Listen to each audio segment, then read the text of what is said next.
the resolution passing the ordinance approving the redevelopment plan so that we're clear. Councilmember Cotter. Aye. Councilmember Galais. Aye. Councilmember LaPalooza. I've had many issues with this redevelopment plan. The majority of the neighborhood has expressed dissatisfaction with the size of the building, the lack of the open space, the large concrete parking garage, and the large amount of increased traffic. There was no traffic engineer to question and no expert to present an environmental impact study. There would have been if blueprints and the design had been presented the traditional way through the planning board first, and then the zoning board, if needed. In this case, yes. None of the residents that I've spoken to said they did not want a new building. Like myself, they want smart development that maintains the integrity of the neighborhood. Maintain the integrity of the neighborhood. Mr. Blum, that's also in the redevelopment plan, those words. The residents that contacted me are from different areas of our town, and they are very passionate. Some were annoyed and felt insulted that the Chamber of Commerce would blame them for holding up progress in the town. I wonder what the progress the Chamber has made for Bayonne. I'm a member of the Chamber of Commerce, and I want you to know that they don't speak for me. All of us as American citizens have the right to hear and be heard. These residents have made a lifetime of investment in their homes and the community. They support the neighborhood businesses. They continue to support Resnick also. How can I be expected as the 3rd Ward Councilman to support a planned building for future residents that adversely affects the current residents? How can the residents be told they're in the way of progress? Are we supposed to give in and let a developer do whatever he wants, whether it's good for the town or not? No. Should we cower in fear that the developer will walk away? Should we panic and make a mistake, like the previous administration at the Moppi? No. The city has already supported Mr. Lucarelli several times. He got an approval for a large tower a week and a half ago. He's building the building on the boulevard. I tried to compromise. I've asked him several times if he would come down in height and even maybe go above what the master plan calls for. Mrs. Toby, you talked about the master plan. The master plan says 45 feet on Broadway. This is almost 3 times. With the mechanicals, 120. Even if you say 100 feet, if it's not the 120 with the mechanicals, it's over twice the size. The redevelopment plan calls for smart growth, incremental growth. That is not incremental at all. Now, I want Bayonne to be unique. I don't want it to be like Jersey City and Hoboken. I keep hearing all that Gold Coast stuff and everything else. Come up with a unique design, but keep it within the limits so it's not going to impact the residents.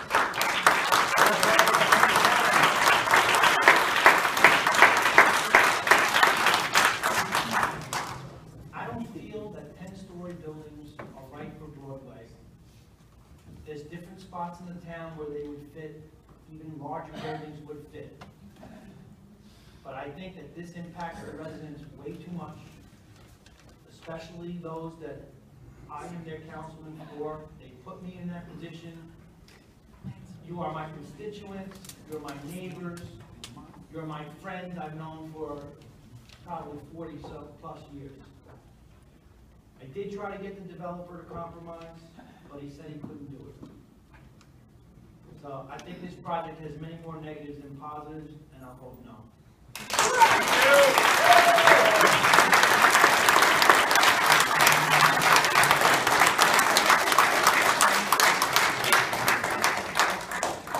Councilmember Perez. Ladies and gentlemen, we are at a financial, social crossroads here in Bayonne, and this municipal council is going to be faced with a difficult decision over the next few years as we attempt to get out from under our annual operating deficit and find ways to reinvigorate Bayonne's tax base. Look, there's no polite way to say it. Industry was the backbone of the town for almost the entire 20th century. We had oil refineries, chemical plants, production plants, warehouse facilities, manufacturing plants, and a whole host of other industry employing our citizens. Kept our residential tax incredibly low, supported our local schools and our local sports program, and our local commercial shopping district. For the most of the 20th century, there was no reason to leave Bayonne because everything that you needed was here. But by the 1990s, industry left for greener pastures, and Bayonne is no longer a self-contained, self-sustaining unit. Our residential stock, housing stock, is for the most part 100 years old. The commercial buildings on Broadway, and as you can see, are also 100 years old. The Broadway that everybody remember from years gone by has gone bye-bye. And it'll never come back the way it once was. But that doesn't mean it can't come back as something different. Something as good, maybe better, but certainly different. Malls killed Broadways all over the country. And now online shopping is killing them all. Nothing is forever. Those who adapt and change survive. Those who don't adapt and change are left in the dust. If you ask me, I don't think a 10-story building will look good on Broadway.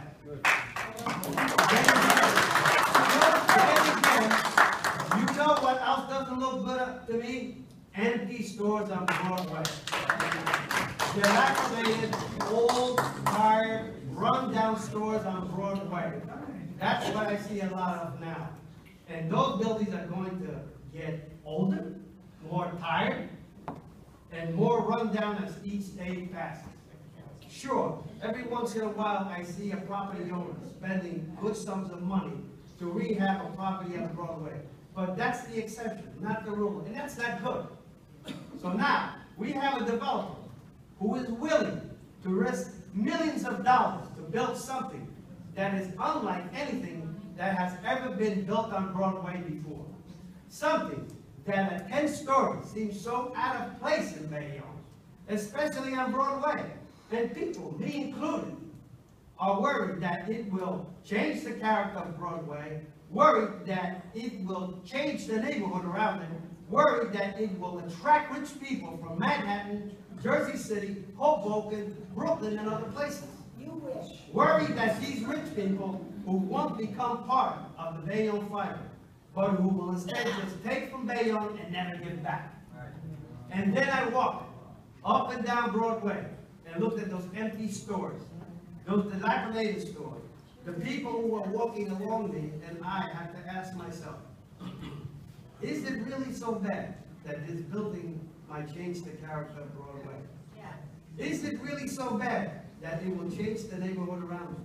Yes. Is it a bad thing that people with disposable income might actually want to live in Bayonne? And is it really possible that someone would come to live here and then somehow not fall in love with and become part of Bayonne? And the answer to each of these questions is no. We need to adapt and change. The Maiden Form building was adapted from an empty building in a beautiful living space is now. It changed the neighborhood for the better. The Rendina redevelopment between 23rd and 24th on Broadway will adapt an empty storefront in an active medical arts building, and it will change the neighborhood for the better. The Kimberlite property was adopted from a bus terminal into a residential living space, and it changed the neighborhood for the better. I walk these neighborhoods. It's a nice neighborhood. But like most Bayonne, it's an older neighborhood. There are obvious signs of decay and neglect. There's a large empty lot on Broadway and 45th Street. It had been empty for more than a decade. St. Vincent School has been closed for nearly a decade. Their houses are, for the most part, kept neat, for most are 100 years old. The stores on Broadway in this area are starting to show their age, especially the property upon which the project is proposed to be built. Nothing new has been built in the area for quite some time. If this project does not get built, nothing changes. My fear is that this neighborhood will deteriorate. The developer is willing to risk his money, his investors' money, to build something different in the city that needs something different. If the developer is successful in attracting the type of high-rent tenants that he thinks he can get, then I have no doubt that this neighborhood will change for the better. This city needs new faces. This city needs new faces, new idea, new money. Our senior citizens, the people who have paid the bills of the city for many years, shouldn't have to carry the burden any longer. While I believe that this project have a positive impact, both financially and socially, on the surrounding neighborhood, in the long term, I know that there will be some short-term disruption and change in people's lives when the project takes that I can't deny.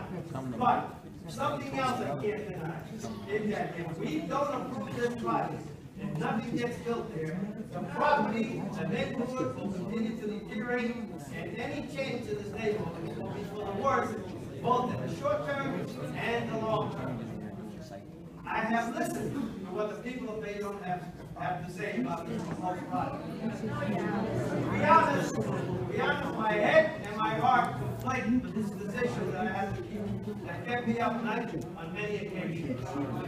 But Bayonne has spent the last 20 years under 5 different mayors and many different councilmen doing the same thing over and over again, and it got us nowhere.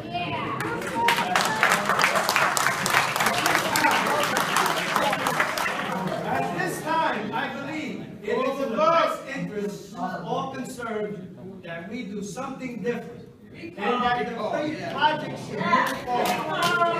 I pray that the project is successful and that it becomes a clarion call to potential developers that Bayonne is a place that is safe for investment, and for potential citizens that Bayonne is a desirable place to live. I think we need to adapt and embrace the change, and I vote aye.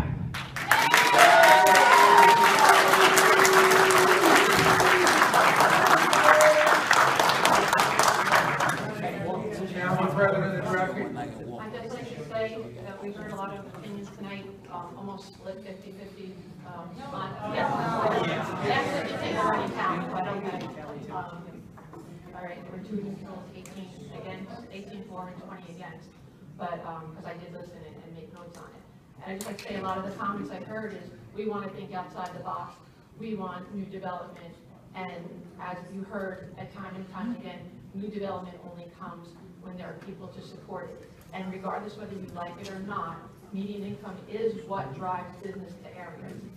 And we are going in the wrong direction. We are losing businesses. Broadway is a ghost town.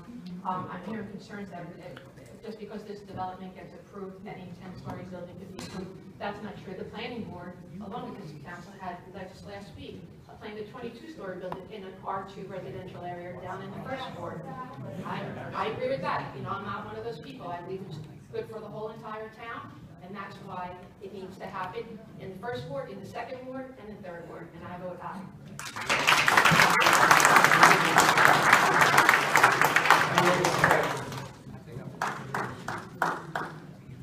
03.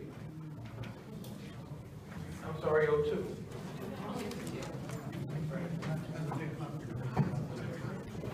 An ordinance entitled ordinance. We're going to take a 5-minute recess. Make that an motion. Second. Second.